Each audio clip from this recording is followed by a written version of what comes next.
Hello everyone. So July 13th, 2023 was my 1-year anniversary since I arrived in Vancouver. I thought it'd be just appropriate to reflect upon my first year of my PhD. So here it is. 8 things you should know before starting your PhD. Number 1. Social skills are just as important as your academic skills. First semester of my PhD, I was lucky enough to start off as an RA, research assistant. Then the next term in the spring, I worked as a TA for quantitative research method class. Then now in the summer term, I work as both TA and RA. Being a PhD student means you have to wear different hats throughout the day. Sometimes as a TA, sometimes as a research assistant, sometimes as a research colleague, and sometimes as a representative in different committees, school organizations, and more. You have to be highly adaptable in different social settings and situations, as you have to always work with others in a collaborative environment. Sometimes you will face many weird situations. I have worked in the fast media industry for the past 10 years and dealt with so many different kinds of people. But still, some of these things that I faced in my PhD were not easy. Everything was more complex and nuanced. Some situations really threw me off. So know that it is your job to be really smart, wise, and above all, be really kind-hearted when dealing with diverse social situations. Number 2, be a good person before being a good scholar. Of course, every PhD student wants to be a good scholar, good academic, good researcher. But most importantly, you have to be a good person first. I learned this firsthand as I was part of a hiring committee for a new professorship position within our school as a grad student representative. There are millions of people in the world who are more intelligent than you, smarter than you, more successful than you. But the key that people are looking for is whether you will work well with the existing culture of the school, what kinds of good values and contributions you may be able to make in the school. Being good at your job is a given. What makes you different from others is kindness, warmth, and your values. Number 3, know whom you're going to serve. As I said earlier, there are too many great people in this world. One of the things that I'm attracted to being in academia is that you can work with so many of these interesting folks at global level. I often compare academia to the Olympics. Although the Olympics takes place only once in 4 years, in academia, there are thousands of conferences, workshops, and institutes that take place throughout the year across the world, and you can work with these people, communicate with them, and to ask questions to solve some of the hardest challenges that we face in the 21st century. Of course, while doing so, you will get so many doubts, especially self-doubts, whether you're really making any contribution at all. Especially when you have worked on your work for months, day and night, and then you get feedback that shatters all your work. Sometimes being successful in academia depends on how well you receive these critiques and how well you can hold your mentality in these kind of situations. But most importantly, knowing whom you're going to serve will help you a long way.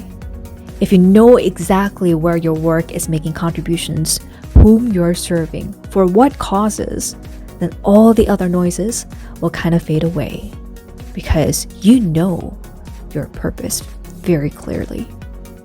Number 4, know that the first year of PhD can be the most difficult. I have lived in 5 different countries, 3 different continents in my entire life.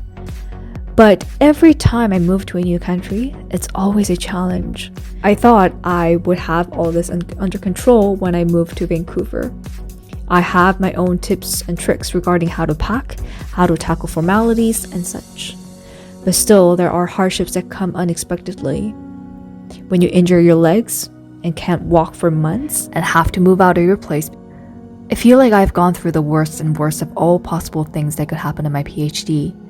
So, knowing from the beginning that it will be hard, that will help you a long way.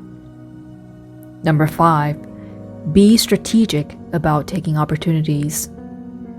One of the biggest dilemmas for PhD students may be determining when to take which opportunities.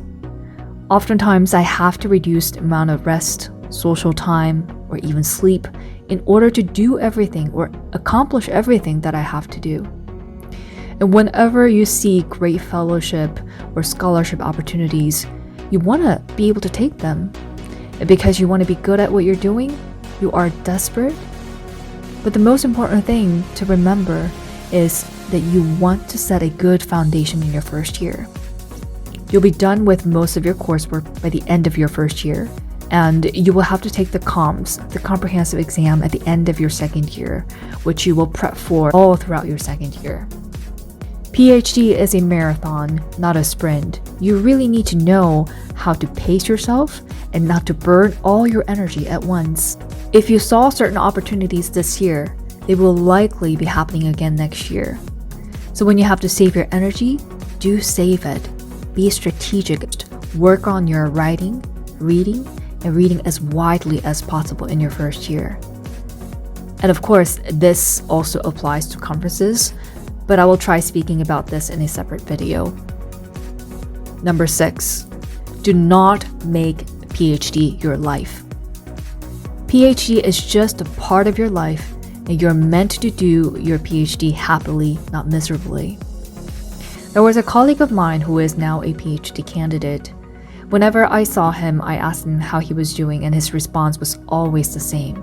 I'm dying. I'm so stressed. What do you think? No fun. I really felt bad for him, because a PhD should not be like that. PhD can be the best time of your life. Of course, there will be times that you will really go through hardships and many crises, not just because of the research itself, but there will be family issues. Life happens. You may have to take a semester off to take care of something else. You never know what would happen. But PhD at the end, you never know what could happen because PhD takes at least half a decade. At the end, PhD is about your growth. It's about knowing yourself. At graduate level, it is stupid to think that you're competing with other colleagues. If there are any people who are like that, try moving away from them. Run your own race and just find your own people. Enjoy each step of PhD because every step of the way, you're learning, you're growing, and you're becoming a better human being. And with your clear purpose set, knowing why you're doing what you're doing, that's gonna propel you to be a person who can live a life of significance. Number 7, have hobbies. Now this is so important, especially when you use your brain 24/7. You gotta be able to turn off your brain sometime and do something completely different. So ever since I came back from London in June from a conference, I started taking in another hobby, which is to learn French.